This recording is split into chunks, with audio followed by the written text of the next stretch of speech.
हाँ, तो वीडियो शुरू करने से पहले ही अपील कर रही हूँ कि वीडियो को ज्यादा से ज्यादा शेयर कीजिएगा और एंड तक देखिएगा, ठीक ना। क्योंकि इसकी जो बकैती और गोबर गलाजत है ना, वो एंड तक चलने वाली है और आपको बिना मतलब वो बोर हुए मजा आने वाला है। शेयर कीजिएगा, अपने ख्यालात का इजहार कीजिएगा, ठीक। और कोई कमी बेशी रह गई है तो कमेंट के जरिए आप इस वीडियो में ऐड कर सकते हैं, ठीक। तो चलिए पहले जरा सुन लेते हैं बकैती।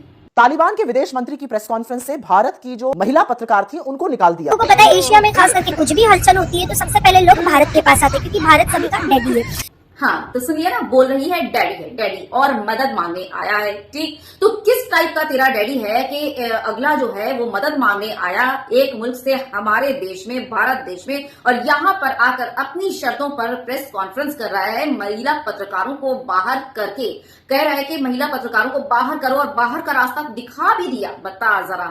और डैडी ने जो है ना मौन व्रत रख लिया उस वक्त, एक जरा मुंह नहीं खोला कि क्यों भाई, ये तुम्हारा देश तो है नहीं, यहाँ तो गुटके वगैरह चलते नहीं, क्यों निकलेगी हमारी महिला पत्रकार बाहर के लिए। लेकिन डैडी तो सेट डैडी भाई, ऐसी क्या मुसीबत आ गई थी? अगर मेरे घर कोई मदद मांगने आएगा मेरे से और मेरे घर आकर मेरे ही अपने लोगों को बाहर का रास्ता दिखाएगा तो मैं क्या चुप रहूंगी? खड़ी होकर तमाशा देखूंगी? उस मदद मांगने वाले को उठाकर बाहर ना फेंक दो?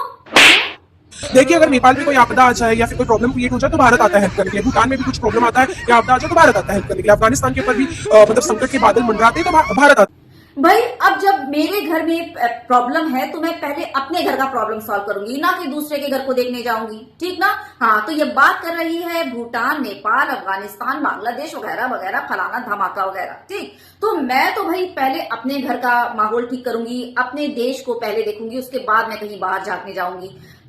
तो पहले तू बात कर मणिपुर हिंसा की। लोगों ने चिल्ला कर रो रो कर तेरे डैडी से इतनी मदद मांगी, इतना जो गुहार लगाया, लेकिन तेरे डैडी ने एक जरा चूं तक नहीं किया, चूं तक। ये हमारे देश के अंदर ही था, क्या समझी? मणिपुर हिंसा याद है ना? नेपाल का इतना बड़ा प्रोटेस्ट वाला मामला, क्या किया तेरे डैडी ने? बता जरा, क्या किया?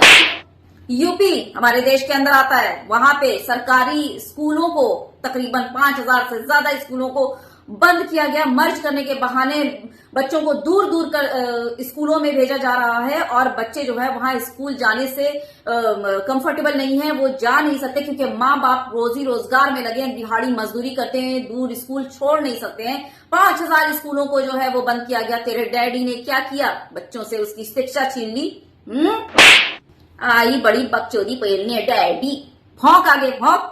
भारत सरकार मूक दर्शक बनी हुई है, मतलब कितने कमजोर हैं आप मोदी जी। मैडम का दोगला चरित्र तो देखो, इनको बाहर की कंट्री में राइट्स चाहिए, वो भी इस्लामिक कंट्री में एक्सपेक्टेशन रख रही है। अब ये जाहिल औरत सुप्रिया श्रीनेट ने कब कहा कि उसे अफगानिस्तान में जो है वो राइट्स चाहिए? वो भारत की बात कर रही है, वे भारत की। पहले बात समझ, फिर जो है अपना माइक उठा, अपने मुंह में घुसेड़ गोबर निकालने के लिए, क्या समझी? सुप्रिया श्रीनेट यहाँ रिसेंट अभी जो हुआ ना उसकी बात कर रही है, जब अफगानी ने ना हमारे पत्रकारों को, महिला पत्रकारों को बाहर निकाल दिया था, क्या समझी? सुप्रिया श्रीनेट यहाँ के राइट्स की बात कर रही है, क्या समझी? यहाँ के औरतों की राइट्स के बारे में बोल रही है। लेकिन भारत के अंदर ही जो मुस्लिम महिलाएं हैं उनको मस्जिद हो गया, दरगाह हो गया, वहां तक जाने का परमिशन नहीं है, अनुमति नहीं है, उनके लिए कुछ नहीं बोलेंगे, आवाज नहीं। क्यों बोलेगी उनके लिए? क्यों बोलेगी? बता जरा, मुसलमानों के लिए क्यों बोलेगी? क्योंकि उससे जो है ना हमारा इस्लामिक रूल बहुत अच्छे से पता है कि हमारे में ना महरम और नामहरम होता है, ठीक। और मर्द के लिए अलग जगह, औरतों के लिए अलग जगह होती है।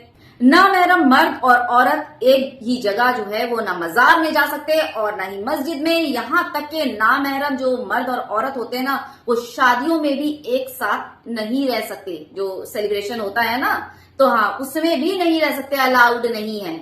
अगर इतना ही पढ़ा है तो तू बोल ले, इतनी दलाली करती है ना, इतनी दलाली करती है तो तू बोल ले कि मोदी जी हमारे लिए भी राइट दो, हमें भी मस्जिद बनाकर दो जैसे कि बाहर है ना। सऊदी में नहीं पता, औरतों के लिए अलग मस्जिद, औरतों के लिए अलग वजू खाना इंतजाम किया गया है बाकायदा कि औरतें अगर बाहर है तो मस्जिद चली जाएं, औरतें वहां मस्जिद जाती हैं, नहीं पता तुझे?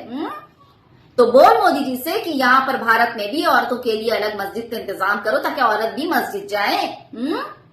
प्रेस कॉन्फ्रेंस के लिए भाई दोगला चरित्र मत दिखाओ। यहाँ पे नरेंद्र मोदी जी मुख दर्शन बन करके नहीं देख रहे, वो अपना कार्य भाई तू जो है ना अपनी घटिया बकैती बंद कर दे। अगर मोदी जी जो है वो मुख दर्शन करके नहीं बैठे हैं तो बोल अपने मोदी जी को कि एक प्रेस कॉन्फ्रेंस कर ले। इन 12-14 सालों में मोदी जी ने एक प्रेस कॉन्फ्रेंस नहीं की, जबकि बता बाहर से आया हुआ वो अफगानी, वो जिहादी, वो आतंकवादी वो भारत आकर प्रेस कॉन्फ्रेंस कर लेता है। लेकिन हमारे मोदी जी 12 से 14 साल हो गए, अब तक एक प्रेस कॉन्फ्रेंस नहीं किया, जबकि भारत के ही वो प्रधानमंत्री हैं। पूरा का पूरा जो सिस्टम उनके हाथ में, फिर भी एक भी जो ठीक ना। तो बोल अपने मोदी जी को कि मुख दर्शन करके ना बैठे, है ना। जो पत्रकार है वो नहीं गई। अगर वो वहाँ जाती या उनको अलाउ करते तो भाई उनको बुर्का पहनना पड़ता और उनका जो मीन्स कल्चर अपनाना पड़ता, और हमने नहीं अपनाया, ये बहुत अच्छी बात है। मतलब तेरे हिसाब से उन महिला पत्रकारों को बाहर निकाल दिया, ये तेरे लिए अच्छी बात है। वाह भाई वाह, दोगली। महिला पत्रकारों को जलील किया गया, ये तेरे लिए बहुत अच्छी बात है, जबरदस्त खुशी की बात है ना। और दोगली साली, ये घटिया नस्ल की, गंदी नस्ल की नाजायज पैदावार तू दूसरों को क्या कर रही है? तू खुद दोगली है, तू खुद दोगली है, क्या समझी? जब बुर्का अफगानिस्तानियों का कल्चर है तो फिर तू क्यों हिजाब पहनकर और जो है यहाँ पर आ रही है, बुर्का पहनकर कभी नाचती है? तू क्यों उन अफगानियों का जो है वो जिहादियों का रूल, वो उन आतंकवादियों का रूल फॉलो कर रही है? जरा बता।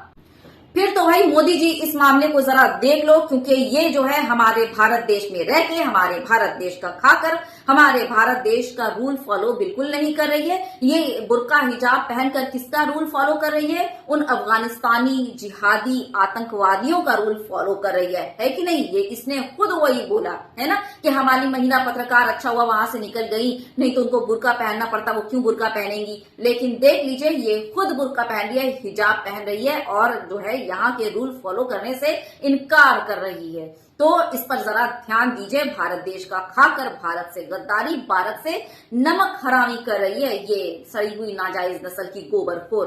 तो भाई एक जिहादी, आतंकवादी और तू तालिबानी है, आज तूने ये साबित कर दिया खुद अपने ही मुंह से।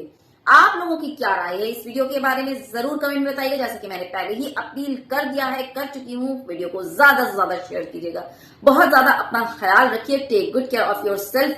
जय हिंद, अल्लाह हाफिज।